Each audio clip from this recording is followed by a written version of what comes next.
Aja, quand il a été assassiné? Il est né en 1972, donc 36 ans. Juste. 36 ans, d'accord. Ouais. Est-ce que votre frère, Elijah Hassan Ba, avait formellement Keboro Kamara? Reprenez la question. Est-ce que votre frère, Elijah Hassan Ba, avait...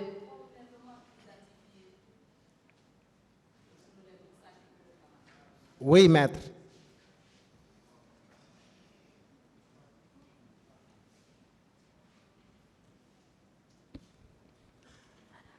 Avait-il également identifié le colonel Abdul Sherif Diaby?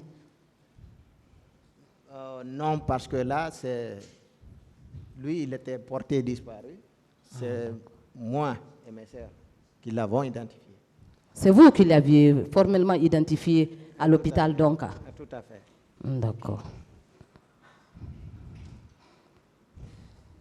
Vous avez déclaré à cette barre avoir vu les corps des victimes dans des bus à l'hôpital Donka. Est-ce que vous maintenez cette déclaration? Non, j'ai dit que des blessés sont arrivés dans des minibus. Pas des corps? Bon, j'ai vu des corps transportés dans des ambulances, en tout cas portant la Croix-Rouge là. Des corps entassés, quelques 5 ou 6. Il y a une vie dans une ambulance comme ça là.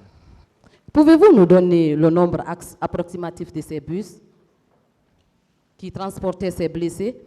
Bon, deux minibus sont arrivés devant moi. Après, il y a eu un taxi aussi qui est venu avec une personne qui avait été atteinte par balle.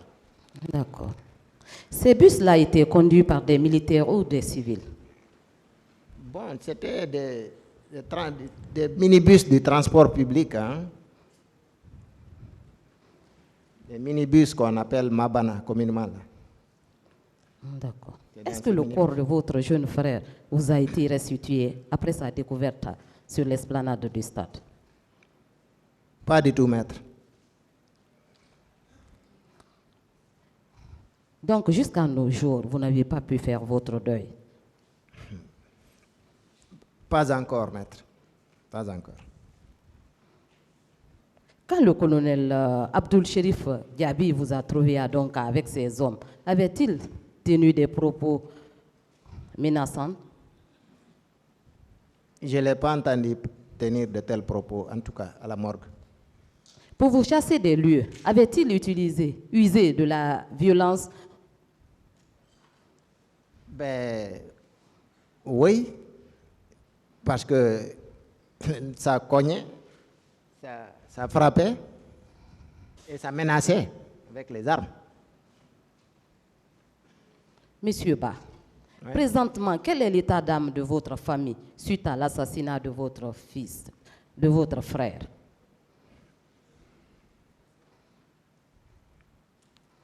Nous sommes très éplorés. Nous souffrons. Vous savez, maître, ce qui fait mal, c'est quand tu vis avec quand il y a une souffrance et que tu es obligé de vivre avec quotidiennement. Tu as cette souffrance, mais tu es obligé de vivre avec. Au jour d'aujourd'hui, qu'est-ce que vous demandez à la justice? Nous demandons que justice soit faite et que les parties civiles soient rétablies dans leurs droits. Monsieur Ba, paix à l'âme de votre frère. Je vous remercie et je termine. Merci, maître.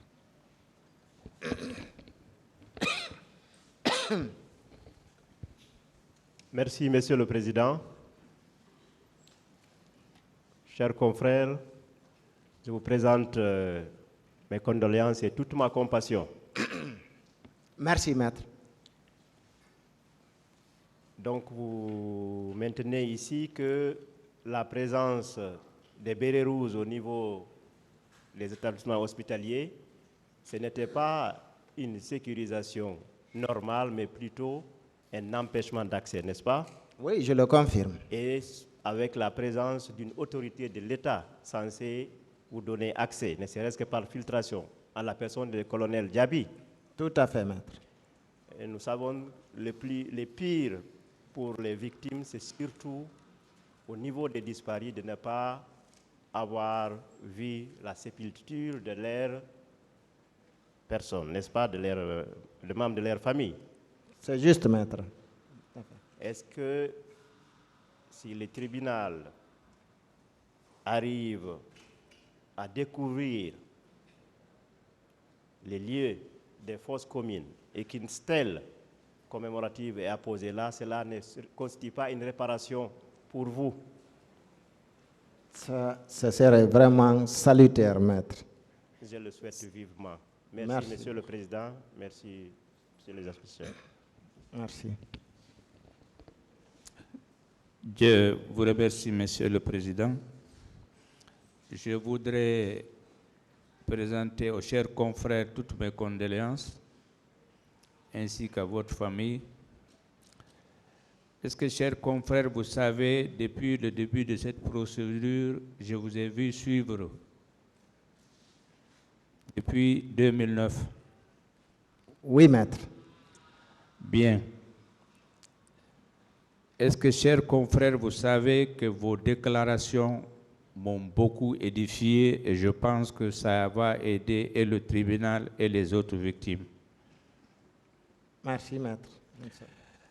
Je voudrais vous demander, confirmez-vous que les bérets rouges évacuaient de façon simple, chassaient les blessés et autres au niveau des urgences?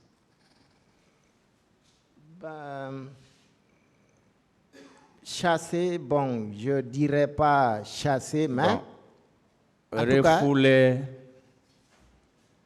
aux urgences, je vais dire. oui. Bon, mais en fait, leur présence empêchait le service normal de se dérouler.